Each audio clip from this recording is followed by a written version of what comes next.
As a disclaimer, this text, this story does not belong to me. I don't own any of the rights. The story we read today is called The Russian Sleep Experiment, and it's found on creepypasta.org. I hope you enjoy it. Russian researchers in the late 1940s kept 5 people awake for 15 days using an experimental gas-based stimulant.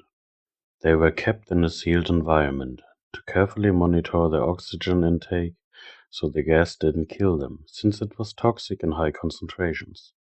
This was before closed-circuit cameras, so they had only microphones and 5-inch thick glass porthole-sized windows into the chamber to monitor them. The chamber was stocked with books, cots to sleep on, but no bedding, running water and toilet, and enough dried food to last all 5 over a month. The test subjects were political prisoners deemed enemies of the state during World War II. Everything was fine for the first 5 days. The subjects hardly complained, having been promised, falsely, that they would be freed if they submitted to the test and did not sleep for 30 days. Their conversations and activities were monitored, and it was noted that they continued to talk about increasingly traumatic incidents in their past. And the general tone of their conversations took on a darker aspect after the 4-day mark. After 5 days, they started to complain about the circumstances and events that led them to where they were and started to demonstrate severe paranoia. They stopped talking to each other and began alternately whispering to the microphones and one-way mirrored portholes. Oddly, they all seemed to think they could win the trust of the experimenters by turning over their comrades, the other subjects in captivity, with them. At first the researchers suspected this was an effect of the gas itself. After 9 days, the first of them started screaming.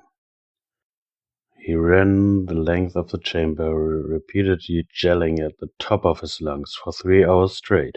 He continued attempting to scream, but was only able to produce occasional squeaks. The researchers postulated that he had physically torn his vocal cords. The most surprising thing about this behavior is how the other captives reacted to it, or rather didn't react to it. They continued whispering to the microphones until the second of the captives started to scream. The 2 non-screaming captives took the books apart, smeared page after page with their own feces, and pasted them calmly over the glass portholes. The screaming promptly stopped. So did the whispering to the microphones. After 3 more days passed, the researchers checked the microphones hourly to make sure they were working, since they thought it impossible that no sound could be coming with 5 people inside. The oxygen consumption in the chamber indicated that all 5 must still be alive. In fact, was the amount of oxygen 5 people would consume at the very heavy level of strenuous exercise. On the morning of the 14th day, the researchers did something they said they would not do to get a reaction from the captives. They used the intercom inside the chamber, hoping to provoke any response from the captives they were afraid were either dead or vegetables. They announced, "We are opening the chamber to test the microphones. Step away from the door and lie flat on the floor, or you will be shot. Compliance will earn one of you your immediate freedom." To their surprise, they heard a single phrase in a calm voice response: "We no longer want to be freed." Debate broke out among the researchers and the military forces funding the research.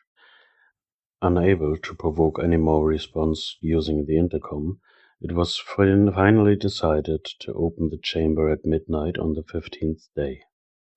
The chamber was flushed of the stimulant gas and filled with fresh air, and immediately voices from the microphones began to object. 3 different voices began begging, as if pleading for their life of loved ones, to turn the gas back on.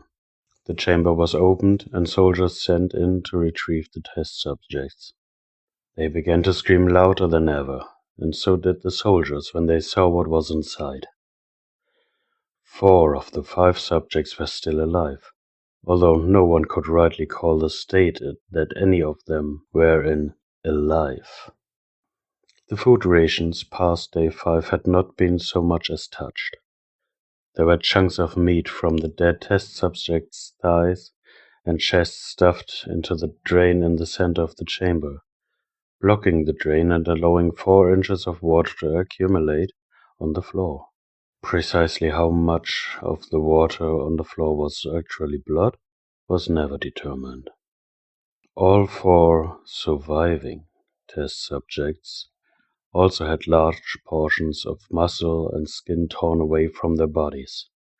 The destruction of flesh and exposed bone on their fingertips indicated that the wounds were inflicted by hand, not with teeth, as the researchers initially thought. Closer examination of the position and angles of the wounds indicated that most of it, if not all of them, were self-inflicted. The abdominal organs below the ribcage of all test subjects had been removed, while the heart, lungs, and diaphragm remained in place. The skin and most of the muscles attached to the ribs has been ripped off, exposing the lungs through the ribcage. All of the blood vessels and organs remained intact.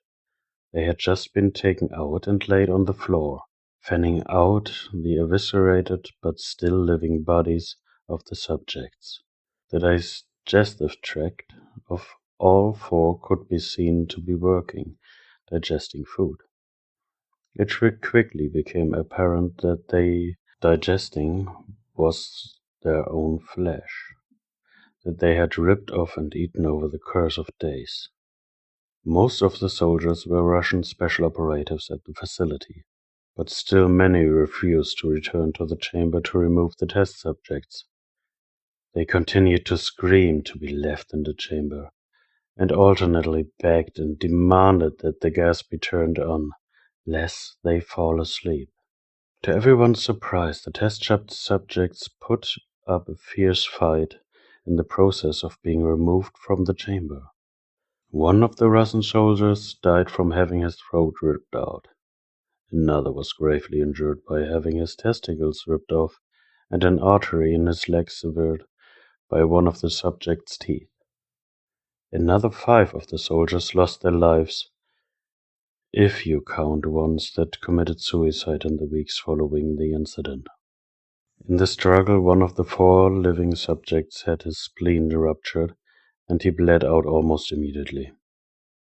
The medical researchers attempted to sedate him, but this proved impossible. He was injected with more than 10 times the human dose of a morphine derivative and still fought like a cornered animal, breaking the ribs and arm of one doctor. The heart was seen to beat for a full 2 minutes after he had bled out, to the point where there was more air in the vascular system than blood. Even after it stopped, he continued to scream and flail for another 3 minutes, struggling to attack anyone in reach, and just repeating the word "more" over and over, weaker and weaker, until he finally fell silent. The surviving 3 test subjects were heavily restrained and moved to a medical facility, the 2 with intact vocal cords continuously begging for the gas, demanding to be kept awake. The most injured of the 3 was taken to the only surgical operation room that the facility had. In the process of preparing the subject to have his organs placed back within his body, it was found that he was effectively immune to the sedative they had given him to prepare him for the surgery. He fought furiously against the restraints when the anesthetic gas was brought out to put him under. He managed to tear most of the way through a 4-inch white leather strap on one wrist, Even though the weight of a 200-pound soldier holding that wrist was it took only a little more anesthetic than normal to put him under, and the instant his eyelids fluttered and closed, his heart stopped. In the autopsy of the test subject that died on the operating table, it was found that his blood had triple the normal level of oxygen. His muscles that were still attached to his skeleton were badly torn, and he had broken 9 bones in his struggle to not be subdued. Most of them were from the force of his own muscles that they had exerted on them. The second survivor had been the first of the group of 5 to start screaming. His vocal cords destroyed, he was unable to beg or object to surgery, and he only reacted by shaking his head violently in disapproval when the anesthetic gas was brought near him. He shook his head.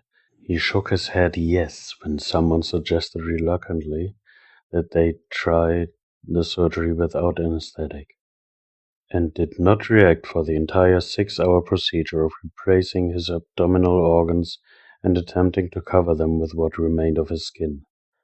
The surgeon presiding stated repeatedly that it should be medically impossible for the patient to still be alive.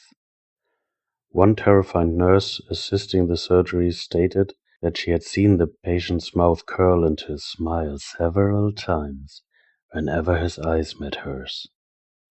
When the surgery ended, the subject looked at the surgeon and began to wheeze loudly, attempting to talk while struggling. Assuming this must be something of drastic importance, the surgeon had a pen and pad and fetched so the patient could write his message. It was simple: keep cutting. The other 2 test subjects were given the same surgery, both without anesthetic as well, although they had been injected with paralytic for the duration of the operation. The surgeon found it impossible to perform the operation while the patients laughed continuously. Once paralyzed, the subjects could only follow the attending researchers with their eyes. The paralytic cleared their system in an abnormally short period of time, and they were soon trying to escape their bonds. The moment they could speak, they were again asking for the stimulant gas. The researchers tried asking why they had injured themselves, why they had ripped out their own guts, and why they wanted to be given the gas again. Only one response was given: I must remain awake. All 3 subjects' restraints were reinforced, and they were placed back into the chamber, awaiting determination as to what should be done with them. The researchers, facing the wrath of the military benefactors for having failed stated goals of their project, considered euthanizing the surviving subjects. The commanding officer, an ex-KGB, instead saw potential and wanted to see what would happen if they were put back on the gas. Researchers strongly objected, but were overruled. In preparation for being sealed in the chamber again, the subjects were connected to an EEG monitor and had their restraints padded for long-term confinement. To everyone's surprise, all 3 stopped struggling the moment it was let slip that they were going back on the gas. It was obvious that at this point all 3 were putting up great struggle to stay awake. One of the subjects that could speak was humming loudly and continuously. The mood subject was straining his legs against the leather bonds with all his might. First left, then right, then left again, for something to focus on. The remaining subject was holding his head off his pillow and blinking rapidly. Having been the first to be wired for EEG, most of the researchers were monitoring his brainwaves in surprise. They were normal most of the time, but sometimes flatlined inexplicably. It looked as if he were repeatedly suffering brain death before returning to normal. As they focused on paper scrolling out of the brainwave monitor, only one nurse saw his eyes slip shut. At the same moment, his head hit the pillow. His brainwaves immediately changed to that of deep sleep, then flatlined for the last time as his heart simultaneously stopped. The only remaining subject that could speak started screaming to be sealed in now. His brainwaves showed the same flat lines as one who had just died from falling asleep. The commander gave the order to seal the chamber with both subjects inside, as well as 3 researchers. One of the named 3 immediately drew his gun and shot the commander point-blank between the eyes, then turned the gun to the mute subject and blew his brains out as well. He pointed his gun at the remaining subject, still restrained to a bed, as the remaining members of the medical and research team fled the room. "I won't be locked in here with these things, not with you," he screamed at the man strapped to the table. "What are you?" he demanded. "I must know." The subject smiled. "Have you forgotten so easily?" the subject asked. "We are you. We are the madness that lurks within you all, begging to be free at every moment in your deepest animal mind. We are what you hide from in your beds every night.